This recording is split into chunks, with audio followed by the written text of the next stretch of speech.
क्या आप जानते हैं कि हमारे शास्त्रों में, हमारे सनातन धर्म में कुछ ऐसे रहस्य छिपे हैं जो पीढ़ी दर पीढ़ी सही तरीके से हम तक पहुंच ही नहीं पाए।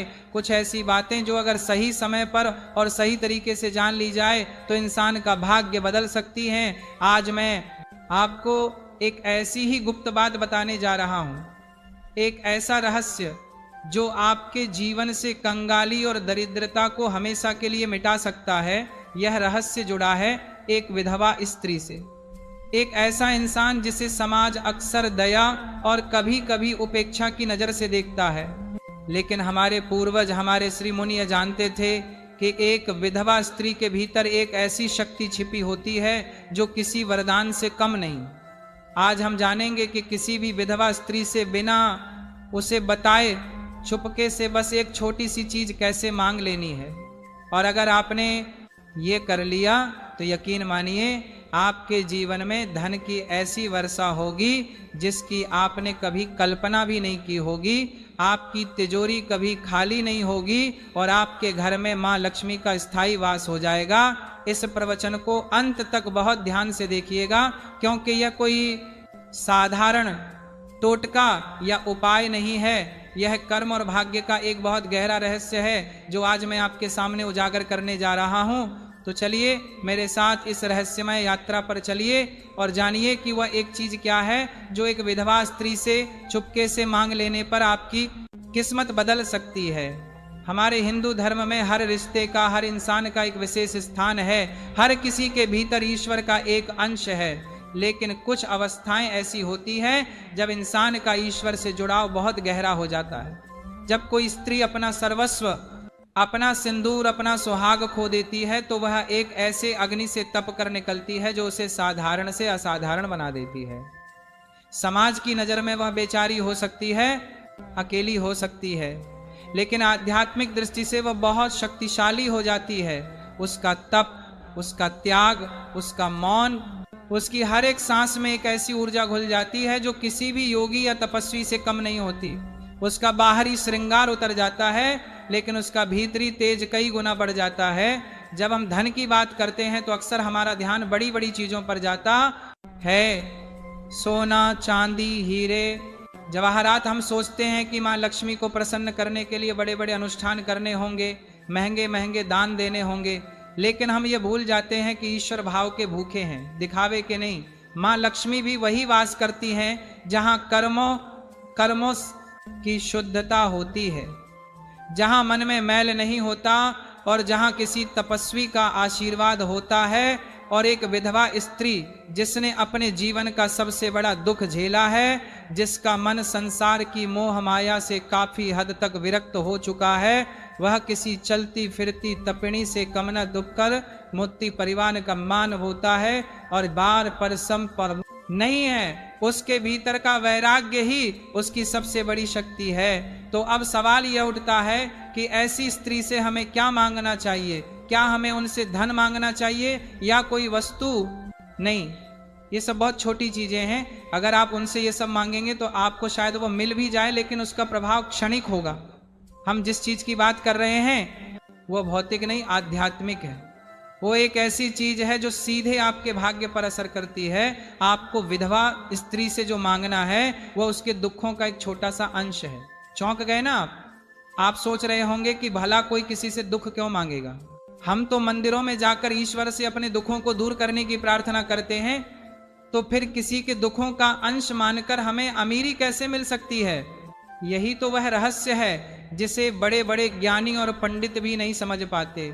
यही कर्म का वह सूक्ष्म सिद्धांत है जो आज मैं आपके सामने खोलने जा रहा हूं। अरे भाई, इसे समझने के लिए हमें पहले दुख और सुख की कहानी को, उनके लेन देन को समझना पड़ेगा। देखो, संसार में कोई भी चीज मुफ्त में नहीं मिलती। जो तुम आज भोग रहे हो, चाहे वह गरीबी हो, चाहे वह बीमारी हो, चाहे वह घर परिवार में क्लेश हो, ये सब क्या है? ये सब तुम्हारे पुराने कर्मों का ब्याज है जो तुम्हें भरना पड़ रहा है। इसे ही हम प्रारब्ध कहते हैं। जब कोई स्त्री अपने जीवन का सबसे बड़ा सहारा, अपना सुहाग खो देती है तो तुम सोचते हो कि यह बस एक दुर्घटना है, बस एक हादसा है। नहीं, ये कोई छोटा मोटा हिसाब किताब नहीं है, ये उसके जीवन की सबसे बड़ी परीक्षा है। ये दुख इतना बड़ा होता है, इतना प्रचंड होता है कि ये उस स्त्री के कई कई जन्मों के बुरे कर्मों को, जो छोटे छोटे कीड़े बनकर उसे तंग कर रहे थे, एक झटके में जलाकर राख कर देता है। विधवा स्त्री का हर आंसू, उसकी हर आह उसके कर्मों का मैल धोती जाती है। जैसे आग में तपकर सोना कुंदन बन जाता है, वैसे ही दुख की इस अग्नि में तपकर वह आत्मा इतनी पवित्र, इतनी शुद्ध हो जाती है कि उसका बोल किसी साधु के बोल से कम नहीं होता। इसलिए कहा जाता है, अरे ओ किसी विधवा को कभी मत सताना। उसका दिल दुखा दिया तो समझो तुमने सीधे सीधे अपने दुर्भाग्य को न्योता दे दिया। उसका श्राप, उसकी आह तुम्हारी 7 पीढ़ियों को भी चैन से नहीं बैठने देगी। और उसका आशीर्वाद, वह तो साक्षात मां लक्ष्मी का वरदान है। अब आते हैं असली रहस्य की बात पर। जब आप करुणा से भरकर उस तपस्विनी स्त्री के पास जाते हो और मन ही मन उससे प्रार्थना करते हो, अरे माता, आप इतनी पीड़ा झेल रही हैं, आपके कर्मों का इतना बड़ा पहाड़ आपके सिर पर है, मेरी हिम्मत तो नहीं है, पर मेरी इच्छा है कि आपके इस दुख का, आपकी इस पीड़ा का एक छोटा सा कण मुझे दे दीजिए। बस आपने ये जो एक कण मांगा, ये क्या है? याद रखना, आप उससे दोहक नहीं मांग रहे हो, आप तो उस परमात्मा को एक बहुत ही जोरदार, एक बहुत ही शक्तिशाली संदेश भेज रहे हो। आप कह रहे हो, हे ईश्वर, मेरे अंदर इतनी हिम्मत है, इतनी इंसानियत है कि मैं दूसरे के दोहक को कम करने के लिए खुद कष्ट उठाने को तैयार हूं। ये कोई स्वार्थ नहीं है मेरे भाई, यह परमार्थ की तरफ तुम्हारा पहला कदम है। यह तुम्हारी चेतना की वो छलांग है जो तुम्हें संकीर्णता के घेरे से बाहर निकाल देती है। गरीबी सिर्फ पैसे की कमी नहीं है, गरीबी तो तुम्हारी सोच की संकीर्णता है। यह तुम्हारे मन का कदम है, वो मैल है जहां तुम सिर्फ मेरा मेरा करते रहते हो, जहां तुम सिर्फ अपने लिए ही सुख, अपने लिए ही धन, अपने लिए ही सुविधाएं मांगते हो। जब तुम इस छोटे से मैं से बाहर निकलकर हम की बात करते हो, जब तुम किसी दूसरे की पीड़ा में हिस्सेदार बनने को तैयार होते हो, तब तुम्हारी चेतना का विस्तार होता है। और जहां विस्तार है वहीं समृद्धि है। मां लक्ष्मी को संकीर्णता पसंद नहीं है, मां लक्ष्मी तो विस्तार की देवी है। वह देखती है कि इस इंसान का दिल कितना बड़ा है, क्या यह सिर्फ अपने पेट के लिए जी रहा है या दूसरों के दुखों को भी देखता है। जिस क्षण उन्हें तुम्हारे दिल में यह परमार्थ वाला भाव दिखता है, वह उस तिजोरी में, उस घर में अपना स्थायी वास कर लेती है। ये तो कर्म का बड़ा ही बारीक गणित है मेरे दोस्त। जब तुम सच्चे मन से उस विधवा के दुख का एक अंश मांगते हो, तो तुम असल में उसके कर्मों के बोझ का एक हिस्सा अपने सिर पर लेने की पेशकश कर रहे होते हो। इसे धर्म की भाषा में कर्मिक भार साझा करना कहते हैं। ये इतना बड़ा पुण्य है कि तुम्हारे बड़े बड़े दान, तुम्हारे बड़े बड़े यज्ञ भी इसके सामने फीके पड़ जाते हैं। क्यों? क्योंकि यज्ञ और दान में अक्सर नाम कमाने की, यश कमाने की इच्छा छिपी रहती है। लेकिन किसी के दुख को चुपके से, बिना किसी को बताए, बिना किसी दिखावे के मांग लेना, ये तो आत्मा का परमात्मा से सीधा सौदा है। ब्रह्मांड का नियम है कि ऊर्जा कभी मरती नहीं, केवल रूप बदलती है। जब आप करुणा और निस्वार्थ प्रेम के भाव से उस दोहक वाली ऊर्जा को अपने ऊपर लेते हो, तो वह आपके पास आकर दोहक नहीं बनती। होता क्या है, आपका महान भाव और शुद्ध करुणा उस नकारात्मक दुख देने वाली ऊर्जा को तुरंत सकारात्मक पुण्य ऊर्जा में बदल देती है। ये एक क्षण का भाव आपके कई जन्मों के पापों को काट देता है। जिन बुरे कर्मों ने तुम्हारे भाग्य में गरीबी और रुकावटें लिख रखी थी, जो तुम्हारी तिजोरी को खाली रखे हुए थे, वह सब इस पुण्य की आग में जलकर भस्म हो जाते हैं। और जैसे ही वह कचरा, वह रुकावटें हटती हैं, तुम्हारे जीवन में धन, सुख और समृद्धि का प्रवाह उसी तरह शुरू हो जाता है जैसे किसी साफ हुई नदी में गंगा जल बहता हो। यह ठीक वैसा ही है जैसे एक पानी के पाइप में सालों से कचरा फंसा हो। तुम बाहर से कितना भी पानी डालो, वो आगे नहीं जाएगा। तुम्हारा यह गुप्त दान और करुणा का भाव उस कचरे को जोरदार धक्का देकर साफ कर देता है और फिर पानी खुद ब खुद बहना शुरू हो जाता है। अरे भाई, ये बात ध्यान से सुन लेना, ये कोई जादू की पुड़िया नहीं है कि गए और मांग लिया। ये एक साधना है। जैसे कोई योगी सालों तक तपस्या करता है, वैसे ही ये दरिद्रता को मिटाने की साधना है, और ये साधना चुपके से करनी पड़ती है। अगर तुम्हारे मन में ये आया कि चलो ये टोटका करके देखता हूं, शायद अमीर बन जाऊं, तो ये काम नहीं करेगा, बिल्कुल नहीं करेगा, क्योंकि इसमें भी तुम्हारा स्वार्थ छिपा है। तुम्हारा दिल एकदम गंगा जल जैसा निर्मल होना चाहिए।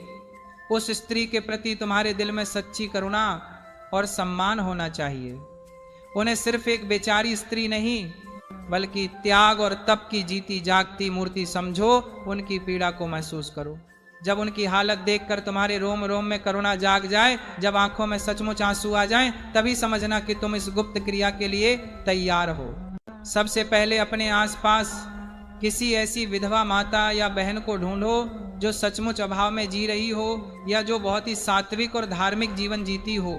रिश्तेदार, पड़ोसी, कोई भी हो सकती है, बस तुम्हारे मन में उनके लिए श्रद्धा होनी चाहिए। अब उनकी ऐसी मदद करो कि उन्हें पता ही ना चले कि यह मदद आई कहां से।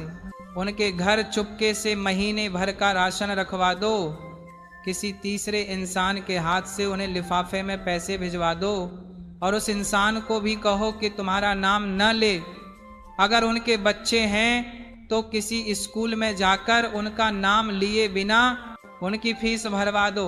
सर्दी है तो उनके लिए मोटी रजाई या गर्म कपड़े का इंतजाम करो।